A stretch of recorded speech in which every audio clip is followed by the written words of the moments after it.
Ya kalau dalam hal ini memang hukum ditegakkan, artinya kita melihat sendiri ya bagaimana tuh perlakuan atau diskriminasi menyangkut masalah hukum. Dan ini yang paling saya tidak suka satu, korbit digunakan oleh penguasa untuk memukul lawan politik. Jadi yang tidak sehat ini, tidak boleh. Kita mau kumpul-kumpul diawasi, tidak boleh ya. Mereka yang namanya mentang-mentang dia anak presiden, kumpul-kumpul Gibran didiamkan. Pak Jokowi ada di NTT kayak gitu didiamkan. Nah, ini kan secara mata tuh kelihatannya begitu itu kan. Dan ini yang jadi buah pikiran saya juga.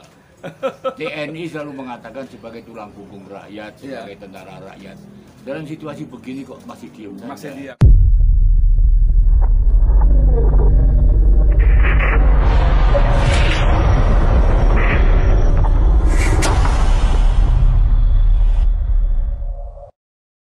Bismillahirrahmanirrahim. Assalamualaikum warahmatullahi wabarakatuh. Saudara, dengan saya lagi Edi Mulyadi dari Forum News Network FNN. Siang ini saya dapat tamu super istimewa. Seorang legenda dari Jawa Tengah, khususnya kota Solo. Tapi peran beliau, kontribusi beliau dalam kiprahnya bukan cuma Jawa Tengah apalagi Solo saja, tapi untuk Republik tercinta ini, Bapak Mudrik Sangidu. Herr Mudrik Sangidu. Wah, makan Sangidu, tapi publik kenalnya Pak Mudrik Sangidu. Ini sebelum ngobrol panjang lebar, saudara, saya coba review sebentar. Pak Mudrik ini di zaman masih Pak Harto berkuasa, beliau yang mempelopori gerakan Mega Bintang ya. Iya. Beliau ini tokoh partai P3 waktu itu, Partai Persatuan Pembangunan ya. Iya, Mas. Mega Bintang itu adalah konsolidasi aliansi koalisi ya gitu ya. Koalisi Antara PDI, belum P ya. Ya, PDI dengan Pro Mega. Oh ya, masih P3 dengan simbolnya bintang. Iya, maka lahir yang namanya Mega Bintang. Dan alhamdulillah sampai sekarang masih eksis. Masih eksis ya, dalam bentuk yayasan, saya dengar gitu ya. Ya, satu yayasan yang bergerak dalam bidang sosial, lembaga bantuan hukum dan ormas. Saudara, kalau kita cerita hari ini mungkin apa sih Mega Bintang, tapi kalau kita coba memahami suasana kebatinan sebelum Pak Harto runtuh. Waktu itu Orde Baru sedang sangat kuat, Pak Harto sangat berkuasa. Jadi apa yang dilakukan oleh Pak Mudrik ini betul-betul sesuatu yang luar biasa. Diperlukan keberanian yang betul-betul jauh di atas rata-rata di Pak Mudrik nih ya. Pada saat itu kan Orde Baru sangat kuasa, polisi, tentara ABRI waktu itu masih full dalam genggaman Pak Harto. Pak Mudrik, sebelum bicara panjang lebar, bisa nggak kasih tahu ke penonton Bang Edi Channel ini apa tujuannya dulu Bapak membuat Mega Bintang ini, Pak? Jadi kita tuh yang jelas melawan ketidakadilan. Dan positif kita tahu bahwa musuh umat manusia itu ketidakadilan. Ketidakadilan ya? Ini yang prinsip buat saya itu. Oke. Dan sebagai seorang Muslim pun kita juga diajarkan secara prinsip kita mengajak orang berbuat baik dan melawan kedaliman, ini yang kayak itu. Jadi dia sampai kapanpun juga musuh kita tuh ketidakadilan. Sampai pun rezim sekarang pun harus kita lawan kalau dia tidak berbuat adil. Tapi mohon maaf nih Pak Mudrik, kalau Bapak mengatakan sampai rezim sekarang pun, bukankah sekarang Bu Mega merupakan bagian dari kekuasaan Pak Mudrik? Bagaimana? Kalau Pak Mudrik mengatakan bahwa musuh kita adalah ketidakadilan, sampai kapanpun, bahkan sampai sekarang pun ketidakadilan harus dilawan. Pertanyaan saya, Bu Mega yang dulu Pak Mudrik gandeng itu adalah sekarang bagian utama dari kekuasaan. Gimana nih? Saya kan juga sudah mencoba untuk mengingatkan kepada semua pihak, bukan hanya kepada Ibu Mega, kepada seluruh masyarakat, termasuk kepada rezim ini, supaya rezim ini jangan sewenang-wenang. Dan saya akan mengajak rakyat hanya satu kata, diam ditindas atau kita harus melawan ketidakadilan. Ini diucapkan oleh laki-laki berumur? Saya 77 tahun. 77 tahun. Double sweet 17. Unsepsi ya. Bahasa Jerman. Diam, tertindas?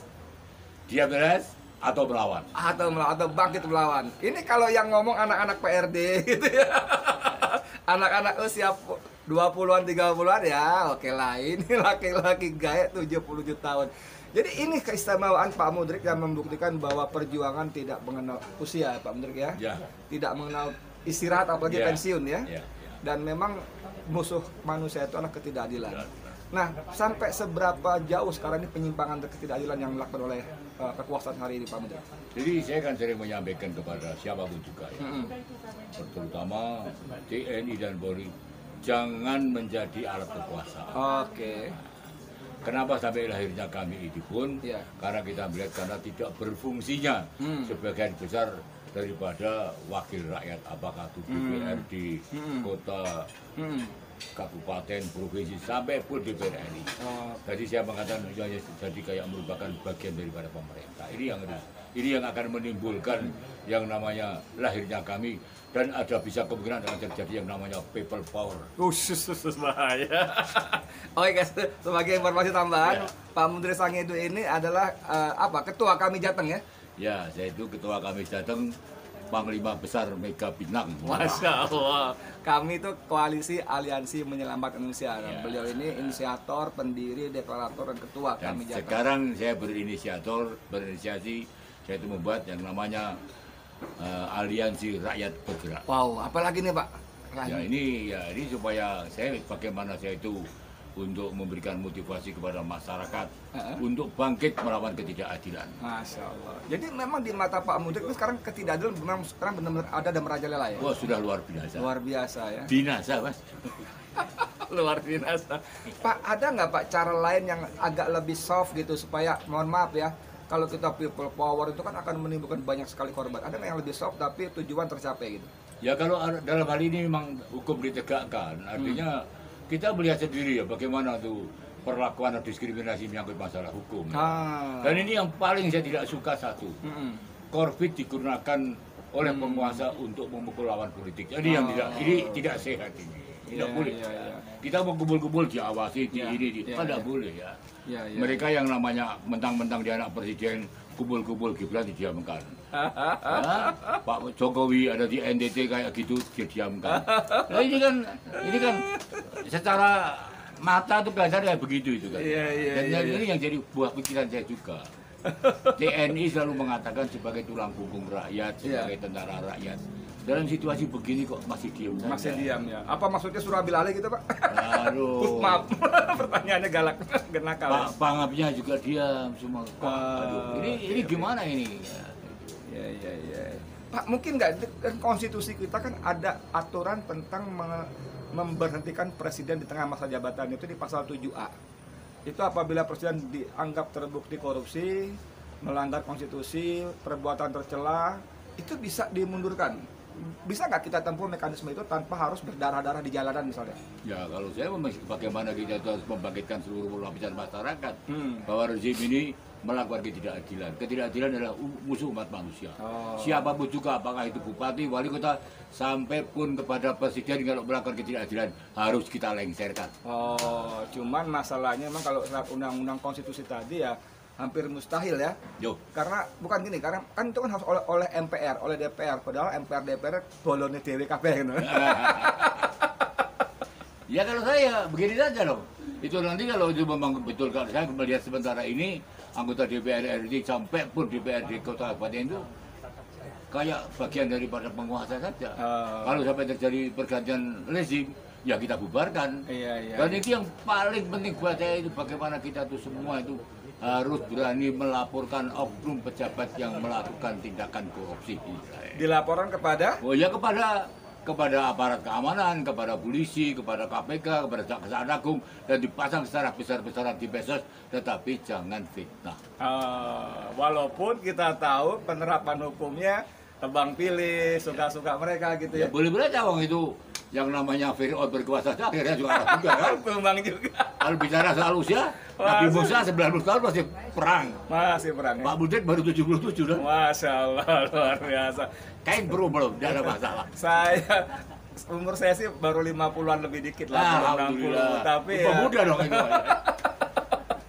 Tapi ngobrol dengan singa tua ini bener-bener keok saya.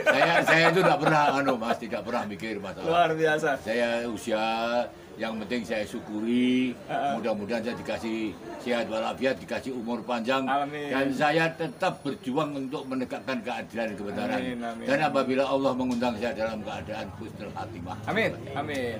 Pak Mudrik, sebelum ditutup ada nggak pesan-pesan buat kita generasi muda? Saya ikutan muda dulu deh. Ya, buat ini ini ya, nih. supaya mereka juga tidak buta politik dan punya keberanian, ya. Jadi punya feeling situasi kayak begini. Ya. Ya, saya hanya itu saja. Ini kan keadaan ekonomi kan parah, ya. Ya. Ekonomi itu bapaknya politik, saya mengatakan. Oh. Siapa menguasai politik, menguasai ekonomi, sama Ya. dengan menguasai politik. Jadi kalau keadaan ekonominya parah, ya mudah-mudahan setelah Lebaran tidak ada rakyat lapar itu saja. Allah Akbar, baik sekali doanya. Lapar, ya jangan kaget kalau terjadi revolusi sosial. Ya benar begitu kan. Ngomong lapar, ngomong beras nih kita gimana nih mau impor? Kalau ada krisis politik, krisis ekonomi harus pasti, Mas. Gitu. Kalau sampai itu sosial ya kebatalan. Iya. Orang nggak boleh dong alergi mengatakan dengan orang people power, nggak boleh. Nggak boleh ya. Nggak boleh. Bung Karno jatuh karena itu, Pak Harto jatuh karena itu. Ya, apalagi Mahfud MD kemarin bilang untuk kepentingan rakyat boleh melanggar konstitusi. Undang-undang boleh kan? Konstitusi bahkan undang. Ya itu nanti kalau kekuasaan sudah berbalik, dia bisa merasakan akibat daripada ulahnya dia. Bolanya dia. Oke, saudara sekalian, luar biasa obrolan singkat di tengah siang hari yang sejuk ya. Kita dikelilingi oleh pohon-pohon. Di belakang saya ini rumah joglo dari kayu asli ya. Nanti tuh coba tuh lihat tuh. Ya, auf Wiedersehen. Nggak ngerti saya nih. Makasih Pak Mudrik ya. Oke, dari saya sekian. Edi Mulyadi untuk Forum News Network. Assalamualaikum warahmatullahi wabarakatuh. Oke.